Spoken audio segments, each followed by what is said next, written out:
I'm even more convinced that wheat will be the first thing rationed across the planet. And for sure, we are going to go to rationing. I just can't see how we cannot. The way it looks like it's so planned right now to cause the most chaos and breakdown of everything in a single excuse. I'm going to make a bold call here and say what we're about to experience is the largest change in the last 2,000 years. Wow. Going back to Roman era collapse period right now.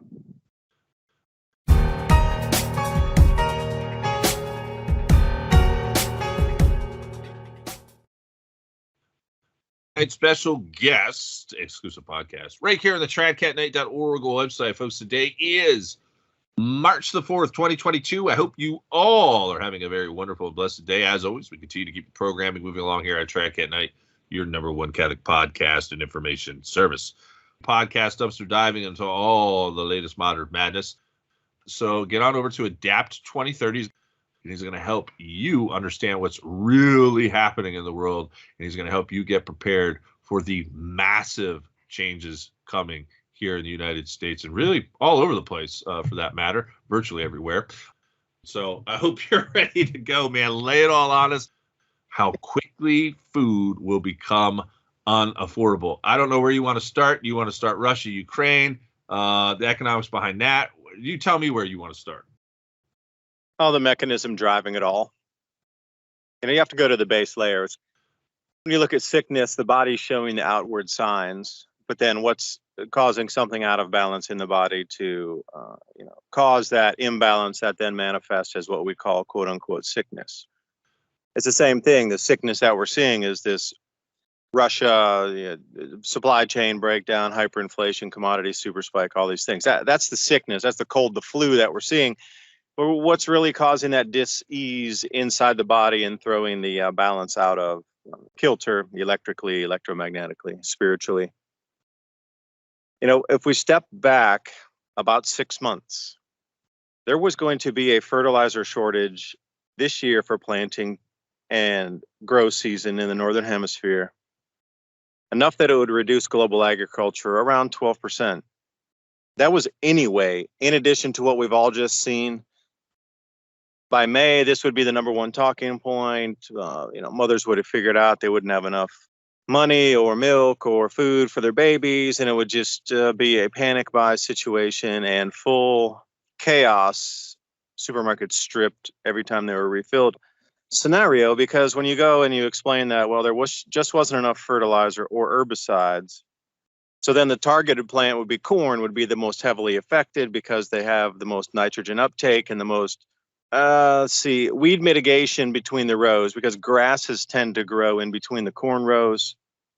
So you need glyphosate and some really heavy hitting herbicides to take care of those plants that would compete with the same nutrient uptake. So grasses are mainly a corn row phenomenon. And then with weakened plants, obviously you're going to get more pests. So there's a pesticide shortage. So we were starting to get levels taken down anyway on global agriculture. And if you do stay about 6 months in the past, when most of these countries that we're seeing in the news now were giving their agricultural forecasts, Russia itself was in the beginning of their rosy forecast at 129 million tons, or maybe 127 on the low end. But then they downgraded that. And you and I, we talked about that, Eric. On one of our talks, we spoke specifically about Russia downgrading their wheat forecast and total grains from 129, 127 million down to 120 or 119 million tons. So that was a significant decline already before we even came into the fertilizer shortages. And this was all, let's say, baked into the cake. I mean, this would have been water cooler talk that would have shaped the markets anyway, just on this principle alone. And then I was thinking, they were using all these fertilizer shortages to mask the grand solar minimum crop losses, which were anticipated to intensify this year to the point where most people would see it. And it would definitely shake markets and faith in fiat currencies, knowing that from this year forward, we couldn't grow enough food. That was before the Russia and before the Ukraine thing started. So put that in perspective. Yeah, it's crazy. All before that. Now you see where I'm going to try to frame the program.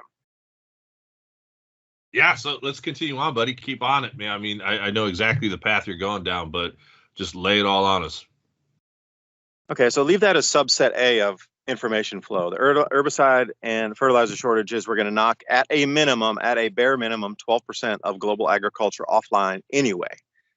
So now we fast forward into Russia and Ukraine, which supplies, by the way, 30% of all exportable grains to other countries. Africa being one of the main buyers from Ukraine, and get this, 70% of all grain imports into the EU come from the Ukraine and Russia. So I look at this with the sanctions being thrown around so easily. Gasoline prices have doubled in Germany already. Yet the food prices are going to go triple, quadruple, 4x as we come into this season, because the sanctions put on by the EU is actually cutting off their own food and oil supplies. Because the video I did prior to that, which you just referenced, is how quickly food's going to get expensive, is the one prior was about oil and the oil exports coming out of Russia. Because each of those videos was 15 minutes, and I'm going to put them together for a 30-minute longer kind of content. The oil and the food. Because if you look at the oil, 7.5% of all exported oil across the entire planet comes from Russia. Mm-hmm. So what we look at today from last week is we just racked and knocked off 7.5 to maybe a little more percentage of global oil just stopped on a dime. Now, there was not enough extra capacity anyway with all the pipeline shutdowns and green agenda deals and whatnot. They were barely scraping by it even as it was. So to take 7.5 to 10% off the global market is going to be catastrophic for fuel prices. And then when we look at the things involved in fertilizer, and you're just watching these run-ups that are unbelievable. If you're looking at the commodities prices, you can't have limit stop on 10 commodities in a single day because they rose so much, all in tandem, all in conjunction. So for me, it looks more like a planned chaotic collapse of the full money system around the planet. Mm-hmm. And you're starting to see this, and Moldova has forbidden any exports of wheat and corn out of their country now. And Argentina was already forbidding exports anyway. Paraguay has lost 60% of its soybean crop, and Brazil just downgraded its soybean crop by a minimum of 5% for the year. Mm-hmm. All happening in this 1 week. Frame this in reference here. This is biblical, and that's no exaggeration or understatement. This is truly prophetic things happening. In the matter of a week, our world has gone from semi-stable because of COVID into completely unstable and about to reset every system that you know right now. Right. Yeah. I'll add a few more headlines in here, David, and I'll bring up another point and let you run with it. In regards to oil gas wars, I covered this on the premium podcast here an hour ago. I saw an article on Zero Hedge. Europe does not have enough oil and gas now to make it through next winter. So what I think is happening here in conjunction with the big picture, right, because you've got sort of the Zionist countries on the left, all together forming for World War III, United States, Great Britain, France, Israel, which is huge because Israel's now saying they'll supply Europe with the oil and gas. So that's not making Russia happy. So this kind of ties back into biblical war, right? I'm sure you probably even heard this one, like Ezekiel 38, 39, Russia kind of coming down into the Middle East and making war with Israel. A lot of Christians feel that way. But then also, that they have that Islamic alliance. Don't forget about communist China. But the other point I wanted to make, and I'll hand it back to you, is this. As a result of all these sanctions, I saw an article, Russia's going to go to the digital ruble. Now, communist China already has their digital yuan. Russia is going to be going to its digital ruble. I saw an article last week. EU is going to their digital coin in 2023. Australia is making a push for the digital. As a matter of fact, when I did a video on that yesterday, a TikTok video, I had a few people from Australia actually tell me, yeah, this is true, because they just recently removed 460 banks. So they got rid of 460 banks, so they're centralizing more, and they got rid of almost 4,000 ATM machines. So it's getting harder to to utilize cash. So it's not just Sweden anymore, like maybe India, when we're talking digital, going in the path of digital right now. But I'll throw it back to you because I think it's another consideration, because my whole thesis is after Russia attacks us per Catholic prophecy, guess what we're going to be talking about? We need to go digital. So I was joking around. I said, we'll have our Biden coin. Back to you, David. Go ahead. Yeah, the fiat money only exists because you believe it has value. That's the only thing that keeps it floating, is your perception of value and everybody else's perception that it is strong enough that it has value. That's the only thing, really. You could wake up tomorrow and it's, how many times have we woken up in history, thousands plural, and people just don't believe in the paper money or whatever it is issued, and that's it. What I see coming with the food shortages, and I'm still going to stay, I've said how many times, I've talked to you for a year now, and I kept saying we're going to be coming to rationing in 2022 for the food. I'm even more convinced that wheat will be the first thing rationed across the planet, and for sure we are going to go to rationing. I just can't see how we cannot. The way it looks like it's so planned right now to cause the most chaos and breakdown of everything in a single excuse. And, with this grand solar minimum crop loss that I knew was coming, that would limit global production of food from this point forward all the way to 2028, where this was even Valentina Zarkova back before she was censored and forced to retract a lot of her publications. She was calling on governments, this is 2018, 2017, to start stockpiling food for the famine that would be here in 2028. So put that, again, there's a lot of these little dots of information that we're laying around and out that could point into, there was massive famine inbound from grand solar minimum losses anyway. And now it seems that governments are pushing on purpose different buttons to create the chaos preemptively, sort of along the same timelines, to then blame or excuse away the food challenges, the oil challenges, the whatever challenge it would be. It seems like there's ready-made excuses for it already. It continued to amplify. So if you look at the central planners, Russia and Kazakhstan would not nearly have the effect that this is having with the Ukraine, because Kazakhstan is a swing producer that also, I think that they produce around 10 million tons of wheat, but most of that's earmarked for China. So if you were going to do the same thing, you got to realize those two are bread baskets. Ukraine and Kazakhstan are two Wild West bread baskets, along with Myanmar. And it's really quirky that all of these have been in the news and all have had coups and all of political turmoil of all these three breadbasket nations that could increase production within the last 2 years. Again, the possibilities of all these, what are considered, could expand breadbaskets. I just think it's a little quirky on how it's all happening there. But you couldn't get the same political, economic, and commodities chaos if you were going to do the same thing, playing Russia and Kazakhstan off. Wouldn't work.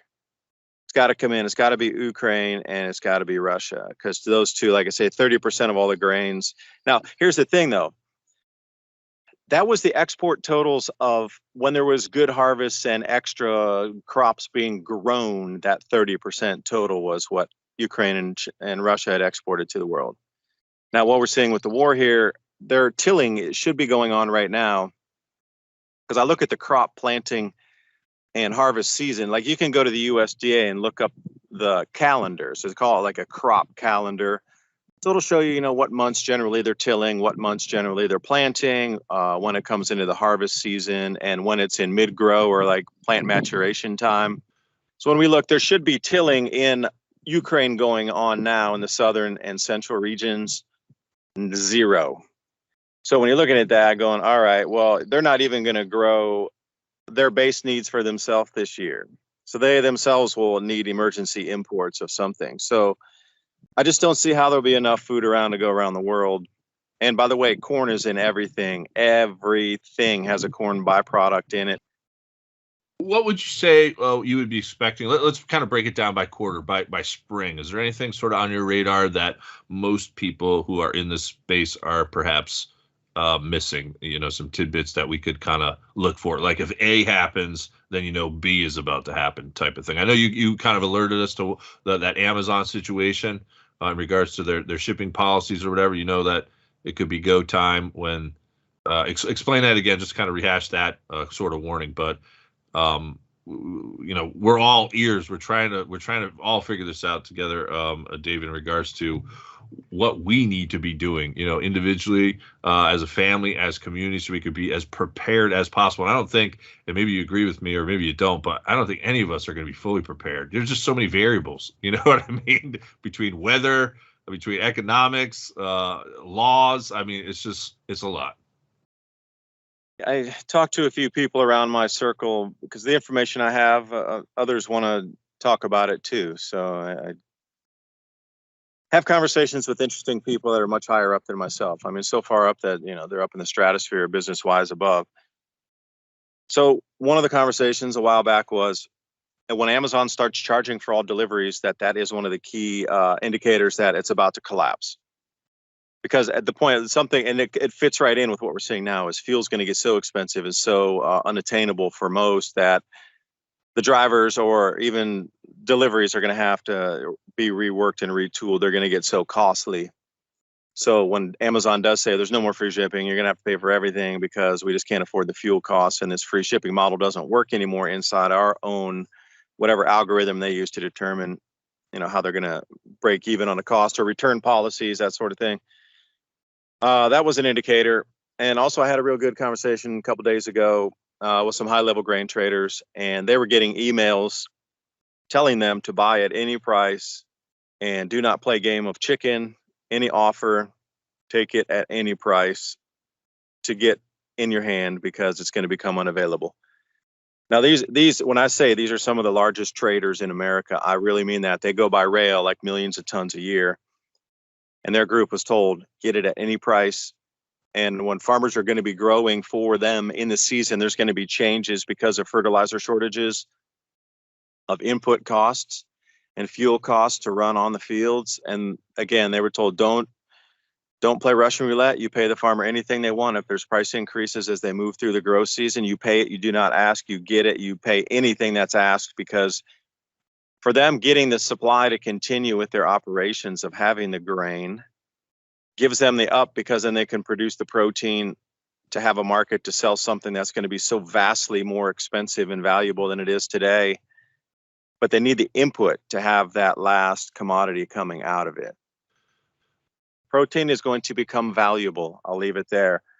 But the grain traders now are getting at any cost, and now we're getting into this country war bidding where they're like, I don't care if I'm paying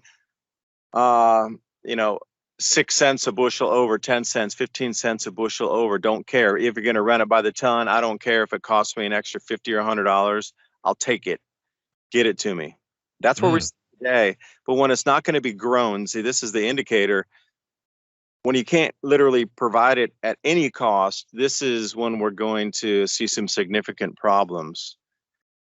I just really think that there's no way. Currently, the way that it's been set up seems like it's so planned that I don't know if there's a way out of round one here, except grow your own food and get your communities up. And I really don't have much advice on that, except you need to get prepared in the best way you can. And everything needs to be in go mode right now. Burning and trying to get hay bales up here so we can do hay bale gardening, and trying to get my guy with a skid steer over here with a bucket so we can quickly knock out a bunch of stuff off a field and plant right through here immediately this weekend. I might get whacked by the cold again, but it's better to have it in the ground, and possibly maybe we can cover it with plastic during mid-grow but we need to get it up and running immediately. Right. Yeah, no, all great points. I was making a few prepper points this morning. I actually jumped back into picking up some more of those canned meats. Remember I was telling you about Keystone? Because I created some more space down in the basement where I could, probably get another 200 to 300 cans, in all honesty. And so I went back, and since the last time I was there doing this, now keep in mind, this is only maybe like 3 or 4 months since the last time I bought a can. It's up well over $1, like $1.50. They jacked up the prices on that. So I can only imagine what it's going to be like in 3 to 6 months from now, when we know this is going to be like for analogy's sake, this is going to be like a snowball turning into a freaking avalanche here soon, right? I mean, we're just at the beginning stages. If you're not preparing now, I mean, that avalanche is going to hit you. It'll be the largest avalanche coming off of Mount Everest sliding down into the valley. We're not talking your regular run-of-the-mill Mount Shasta tiny little avalanche, Mount Everest avalanche style, if you want to put it into perspective. I'm going to make a bold call here and say what we're about to experience is the largest change in the last 2,000 years. Wow. Going back to Roman era collapse period right now. Unbelievable. It's coming, buddy. You've been calling it. We've been doing these shows for a while, like you said, and it's right there upon us. Can I mention something about the Tongae eruption? Yeah, let's do it. All right. So Paraguay had its yields reduced, and Argentina is going to have its yields reduced further because they were in mid-grow when this eruption took place. Now, the southern hemisphere is going to cool a little bit more, and they're going to have trouble with crop production moving forward because of the Tonga eruption. So then you can add in that third variable. But the reason I brought that up is with what we're talking about, the weather anomalies, that's all based on electromagnetic changes, magnetospheric changes on our planet, the north and south orientation of our poles, the way that things are locked in place because of strong magnetic fields is going out the window. We're coming into a very weak magnetic period here. So, you've heard me many a time say the same thing. We're going to start to see a lot more red sprites electrically active in the atmosphere, and they're going to stay with the discharge longer in the atmosphere. We're also going to see a lot more what you consider like canyon wall types of figures that'll appear over thunderstorms, the plasma discharge and the plasma glyphs. You'll start to see a lot of this. And lo and behold, NASA and NOAA just released an article about 3 days ago that said, because the Tonga eruption went up 180,000 feet into the atmosphere and touched the mesosphere, that there's a static electricity membrane up there that's going to create more red sprites, blue halos, and electrical discharge that'll stay for a longer period of time in the heavens. To look for it, so don't be freaked out when you see it. It's just from the ash from Tonga. It's not the sun stepping down causing electromagnetic changes across the solar system. It's just because of the volcanic eruption. But how many times have I talked about you're going to see strange things in the skies? And here we are now, NASA and NOAA saying, yeah, we are. For sure we are. You better get ready for it. We'll explain it to you. Yeah, Scripture verifies that too as well. One of the earth changes that I saw, there was an article, and I was mentioning on my Solo Premium podcast last hour. I didn't find this article at tinfoilhat.com. I found it on the AP News. Fresh warnings of a New Madrid quake. And I know in years past they've been talking about potential mega quake, kind of going back into history and all that's involved there. Then I saw another report, fresh warnings for the West Coast again. That's a variable that you can't. I mean, how do you really honestly prepare for an earthquake? I mean, what do you do in a situation when you're getting prepared and something like that pops up? I don't know if you have any thoughts, because I don't know. Did we ever discuss New Madrid and potential quake? I don't recall us ever really breaking that down. What's your thoughts on that thesis? Yeah, it would be expected that there would be a New Madrid fault let off here in another 8.0 or 8.8, whatever, 8.7 quake that would rock this place. And all the bridges would go down. So, in perhaps you got to think, all right, what would be taken offline during the earthquake? So then you can work your way backwards into it. Well, the pipelines would be ruptured from underground, and that would be natural gas, water, oil, anything that's delivered by pipeline. But then you would have the conduits that deliver electric signal, like your fiber optic cables and electrical cables themselves that are underground would rip and fracture. So then your power might get cut off. The bridges would go down. So you would know that the deliveries coming from across there, be it road or rail, would all cease. And everything would kind of, west would be west and east would be east across the Mississippi River. And then you just have to look at the damage totals from there and see what kind of infrastructure was taken out that would produce something. That's the only way you could possibly protect yourself from that is, working your way back. So my whole thing would be, I have a canvas tent that sleeps 8. It's a yurt. And I also have a winter well stove, and that's glass on 3 sides. It's enough to heat and boil water and keep that tent at 60, 65 degrees Fahrenheit when it's 25 degrees Fahrenheit outside. And at the same time, we have a pond and I have all the different filters. And then I even have filters, so if it's muddy, that you can run through and eliminate the mud before you put it into your actually the Berkey filter, for example. And distillation is still so we can create water. I know you can't drink it forever, distilled water, but something's better than nothing for the beginning. Yeah, how long does distilled water last? That's a good question. Well, you're not supposed to, you yourself as a human should not drink that for too long, because there's nothing in it. It would actually leach out some of the minerals that you need in your body. But okay, as a hydration thing for, up to a week or something, okay. But you wouldn't want to drink distilled water for months on end. That would be no good for your health. Seriously. Just try to live without electricity for a week and imagine how you would do things. Because if a major earthquake comes, you're going to be living without electricity for months, plural, on a New Madrid, because it would devastate so much stuff that it would be months, plural, if not a half a year or a year until things get back to normal. So trace the daisy chain back. How would you live without electricity? You got to meet your basic needs. Sewage. Well, I'm glad we have a septic tank out here. You can poo all day long and nothing will happen out here. But then again, that would keep our water source clean. So where's your water source coming from? And do you know it's clean enough to drink? Because I mean, somebody was talking about Chernobyl, and we're all right. Well, I remember you remember the mercury in the fish in Lake Erie kind of thing.